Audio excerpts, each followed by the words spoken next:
కుంభరాశి ప్రేక్షకులకు స్వాగతం. 2026 ఏప్రిల్ మాసంలో కుంభరాశి వాళ్ళ ఫలాఫలాలు, ముఖ్యంగా ఈ ఒక మాసంలో గ్రహ సంచారాన్ని గమనిద్దాం.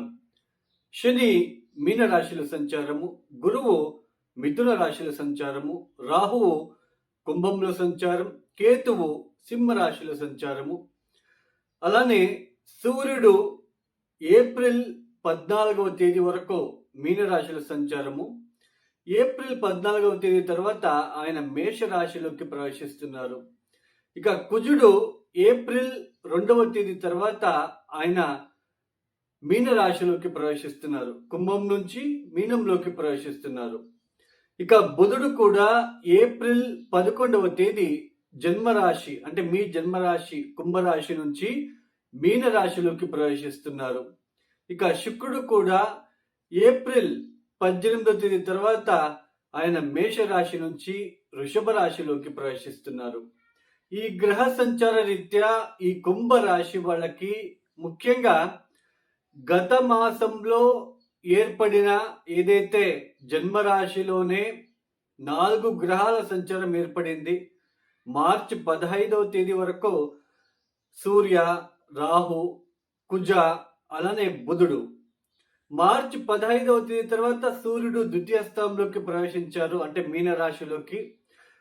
జన్మరాశిలోనే మార్చి 15వ తేదీ తర్వాత కూడా జన్మరాశిలోనే ఈ వక్రించిన బుధుడు, అలానే రాహువు, అలానే కుజుడు కూడా. ముఖ్యంగా ఏదైతే జన్మరాశిలో ఈ 4 గ్రహాల సంచారం జరిగిందో ఈ 4 గ్రహాలు కూడా జన్మరాశిలో యోగించవు. ముఖ్యంగా అభివృద్ధి కోసం చేసే ప్రయత్నాలలో సరైన నిర్ణయాలు తీసుకోలేకపోవడం అనేది మీరు అబ్జర్వ్ చేసి ఉంటారు. ఆరోగ్యరీత్యా చికాకులు, అలానే భార్య భర్తల మధ్య చికాకులు, ఇన్వెస్ట్మెంట్ విషయంలో కావచ్చు, వ్యాపార అభివృద్ధి కోసం చేసే ప్రయత్నాలు కావచ్చు, ఆర్థికాభివృద్ధి కోసం చేసే ప్రయత్నాలు కావచ్చు, అన్నిటిలో కూడా కాస్త ఎక్కడో ఒక చోటు వెనక్కపడినట్టు అనిపించడము, ఒక గందరగోళ పరిస్థితులను మీరు ఎదుర్కొంటూ వస్తున్నారు. ఈ ఏప్రిల్ మాసంలో ఈ గత మాసంలో ఏర్పడిన ఈ జన్మరాశిలో 4 గ్రహాల సంచారం అనేది ఈ ఏప్రిల్ మాసంలో క్రమేణంగా వాళ్ళందరూ కూడా ద్వితీయ స్థానంలోకి ప్రవేశిస్తున్నారు. జన్మరాశి నుంచి ద్వితీయ స్థానంలోకి ప్రవేశిస్తున్నారు. అంటే కాస్త గందరగోళాలు తగ్గుతాయి, కన్ఫ్యూజన్ తగ్గుతుంది. సరైన నిర్ణయాలు ఏదైతే మీరు తీసుకోలేక ఇబ్బందులు పడ్డారో అవన్నీ కూడా తగ్గుతాయి. అయితే ఈ ఏప్రిల్ 2వ వారం తర్వాత కాస్త అనుకూలతలు ఈ ఒక కుంభరాశి వాళ్ళకి ఏర్పడబోతున్నది.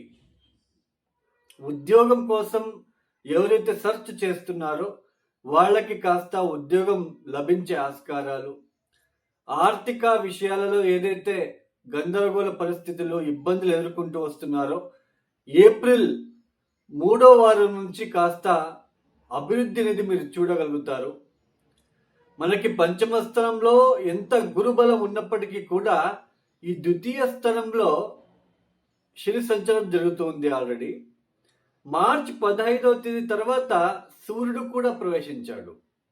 శని హస్తగతమయ్యాడు అక్కడ. మీ సప్తమాధిపతి అయిన సూర్యుడు ద్వితీయ స్థానంలో శనితో కలవడం అనేది ఆర్థిక విషయాలలో చాలా ఒడిదుడుకులు, ఇబ్బందులు, వేళకు సరిగ్గా భోజనం చేయలేకపోవడము, కౌటుంబిక విషయాలలో కాస్త ఇబ్బందులు, ఇలాంటివి మీరు ఫేస్ చేస్తూ వస్తున్నారు. ఈవెన్ గురుబలం ఉన్నప్పటికీ ముఖ్యంగా ఈ ఏప్రిల్ 14వ తేదీ తర్వాత మనకి సూర్యబలం అనేది రాబోతున్నది. ఈ కుంభరాశి వాళ్ళకి తృతీయ స్థానంలో ఆయన యోగిస్తాడు. అంటే ఏప్రిల్ 2వ వారం తర్వాత కాస్త అనుకూలతలు ఏర్పడబోతున్నాయి ఈ కుంభరాశి వాళ్ళకి. ధైర్యము, స్థైర్యము, వ్యాపార అభివృద్ధి కోసం చేసే ప్రయత్నాలలో కాస్త ముందడుగు వేయడం లాంటిది, ఉన్న ఆర్థిక విషయాల్లో ఏదైతే ఆ ఒక డబ్బు ఎవరికైనా ఇచ్చి ఉంటే, లేదా రూపాయి మీ చేతికి అందడంలో ఎక్కడైతే మీరు ఇబ్బంది పడ్డారో అవన్నీ కూడా తగ్గుతాయి ఇక మీద. అయినప్పటికీ ద్వితీయ స్థలంలో ఈ ఒక మాసంలో 2వ తేదీ కుజుడు కూడా ద్వితీయ స్థలంలో సంచారం అనేది కౌటుంబిక విషయాలలో అలానే మాట్లాడేటప్పుడు చాలా జాగ్రత్తగా మాట్లాడే ప్రయత్నం చేసుకోవాలి. కొంచెం ఎక్సెస్ ఆఫ్ వీట్ కావచ్చు, కొంచెం సరిగ్గా భోజనం చేయలేకపోవడము ఇట్లాంటిది కొంచెం కనిపిస్తూ ఉంటుంది. బట్ మేజర్గా అయితే డిస్టర్బెన్సెస్ అనేది మీకు పెద్దగా చేయదు. బట్ ఇక్కడ ముఖ్యంగా ఈ ఒక ప్రయాణాలు చేసేటప్పుడు చాలా జాగ్రత్తలు తీసుకోవాలి. అష్టమ స్థానాన్ని అష్టమాధిపతి అయిన బుధుడు కూడా ద్వితీయ స్థానంలో సంచారం చేయడము, అలానే పంచమాధిపతి ఇక్కడ నీచపడము, అష్టమ స్థానం చూడడం, కుజుడు కూడా చూస్తున్నాడు, శని కూడా చూస్తున్నాడు, బుధుడు కూడా చూస్తున్నాడు. సో జర్నీ చేసేటప్పుడు జాగ్రత్తగా ఉండండి. అలానే ఎవరికైనా మాట ఇవ్వడము, డబ్బులు ఇస్తాని, లేదా షూరిటీ సంతకాలు వేయడము ఇట్లాంటివి చేయకుండా ఉంటే చాలా మంచిది. మొత్తానికి ఈ యొక్క ఏప్రిల్ మాసంలో ద్వితీయ వారం నుంచి అంటే సెకండ్ వీక్ నుంచి కాస్త అభివృద్ధి అనేది మీకు కనిపించినప్పటికీ ఈ ద్వితీయ స్థానంలో 3 గ్రహాల సంచారం జరుగుతుంది కాబట్టి అష్టమాన్ని చూస్తారు కాబట్టి ఆకస్మిక ధన ప్రాప్తి ఇవన్నీ ఉంటాయి. బట్ వెహికల్ రిలేటెడ్ డ్రైవింగ్ చేసేటప్పుడు జాగ్రత్తగా ఉండడానికి ప్రయత్నాలు చేయండి. అలానే శతభిష నక్షత్ర జాతకులు ఏదైతే ఆరోగ్యరీత్యా సమస్యలు పడ్డారో గత మాసం నుంచి కాస్త అవన్నీ తగ్గుతాయి, ఉన్న ఒత్తిడులు తగ్గుతాయి. పూర్వభాద్ర నక్షత్ర జాతకులకు ఆశించిన ఫలితాలు మీరు ఏదైతే అనుకుంటున్నారో అవన్నీ కాస్త మీరు చేయగలుగుతారు. అలానే ఉద్యోగరీత్యా కాస్త ముందడుగు మీరు వేస్తారు. ఎవరికైతే కొత్తగా ఉద్యోగ ప్రయత్నాలు చేస్తున్నారో వాళ్ళకి కాస్త అనుకూలతలు ఏర్పడుతున్నాయి. వ్యాపార అభివృద్ధి కోసం చేసే ప్రయత్నాలు కూడా కాస్త అనుకూలిస్తాయి. ఆరోగ్యరీత్యా ఎవరైతే ఇబ్బందులు పడుతున్నారో వాళ్ళు ఆ ఆరోగ్యరీత్యా ఇబ్బందులన్నీ తగ్గుతాయి.